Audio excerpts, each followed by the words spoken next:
नमस्कार दोस्तों, मैं हूं आपके साथ हर्ष भारद्वाज। अफगानिस्तान के तालिबान सरकार का महिलाओं के लिए नया फरमान आ गया है, जिसमें महिलाओं को पूरा शरीर ढकना होगा, उन्हें चुप रहना होगा, कपड़े टाइट नहीं पहन सकती और कई ऐसे बड़े फरमान हैं जिसे हम आपको जरूर बताएंगे। लेकिन सवाल यह है कि आखिर कब तक महिलाएं क्या पहनेंगी, कैसे रहेंगी, कैसे मुस्कुराएंगी, ये पुरुष समाज तय करेगा। आखिर समाज में ऐसा क्यों है?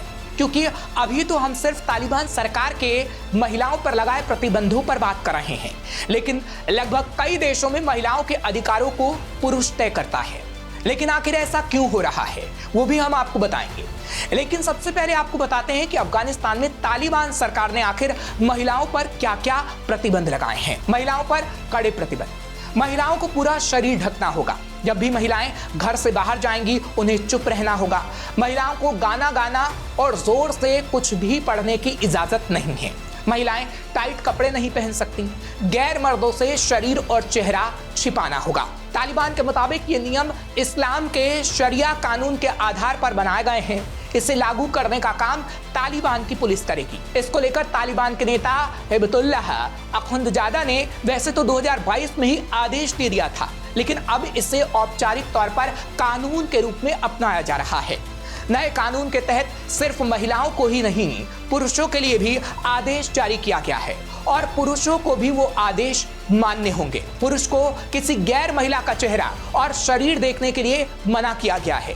पुरुषों को शरिया कानून के मुताबिक ही हेयर स्टाइल रखना होगा। पुरुषों के लिए टाई पहनने पर प्रतिबंध लगाया गया है। अगर कोई ऐसा नहीं करता तो उस पर भारी जुर्माना लगाया जाएगा और उसे 3 दिन की जेल होगी, जिसमें पुलिस उन्हें यातना देगी, यानी प्रताड़ित करेगी। यानी ये कहा जा सकता है कि तालिबान के लोगों के लिए अब ये नया फरमान आ गया है, जिसके मुताबिक ही उन्हें रहना होगा।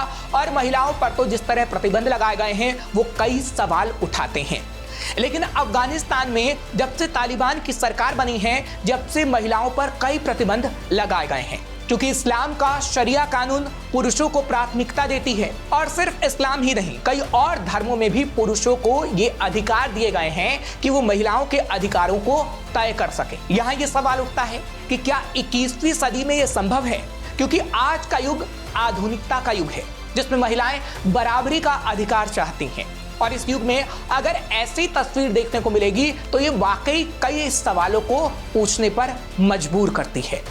क्योंकि जब भी ऐसे फरमान किसी भी देश में आते हैं तो सैकड़ों लड़कियों की आंखों के सपने मर जाते हैं। क्योंकि किसी ने सोचा होगा कि वो इंजीनियर बनेगी, किसी ने सोचा होगा कि वो डॉक्टर बनेगी, किसी ने सोचा होगा कि वो टीचर बनेगी और वो अपने सपनों को पूरा करने की जद्दोजहद भी करेगी। लेकिन क्या पुरुष समाज उनके सपनों को पूरा करने देगा? ये बड़ा सवाल है।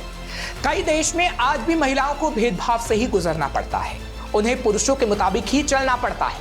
महिलाओं को पुरुषों के समान अधिकार नहीं मिल पाते। महिलाओं ने अपने अधिकारों के लिए काफी लंबी लड़ाई भी लड़ी है, लेकिन अफगानिस्तान जैसे देश उन्हें छीनने में पल भर का समय भी नहीं लगाते। कई देश में शहरी महिलाएं अगर अपने अधिकारों को पा भी लेती हैं तो ग्रामीण महिलाएं अपने अधिकारों से वंचित रह जाती हैं।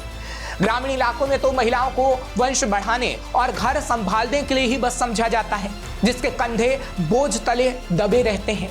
सारी उम्र कई महिलाएं तो सिर्फ घर का काम करके ही निकाल देती हैं और घर में उन्हें बोलने और अपने अधिकारों को मांगने तक की इजाजत नहीं होती। और बात अगर सरकार की करें तो सरकार चाहे जितना भी प्रयास कर ले कि महिलाओं और पुरुष एक समान हों, लेकिन ये बात सिर्फ दिखावे जैसी ही नजर आती है और समाज में महिलाओं की स्थिति बदहाल ही रह जाती है। और अगर समाज में ऐसा ही चलता रहा तो आखिर कैसे महिलाएं बराबरी का अधिकार पा सकेंगी? वो हमेशा सिर्फ और सिर्फ दासी बनकर ही रह जाएंगी, जैसा इस वक्त अफगानिस्तान में हो रहा है। फिलहाल आपको ये खबर कैसी लगी हमें कमेंट सेक्शन में जरूर बताइएगा। अपनी राय जरूर रखिएगा। तमाम खबरों के लिए आप देखते रहिए श्रेष्ठ भारत। श्रेष्ठ भारत पर खबरों से जुड़े रहने के लिए चैनल को सब्सक्राइब और लाइक करें, बेल आइकन दबाएं और देखते रहें श्रेष्ठ भारत।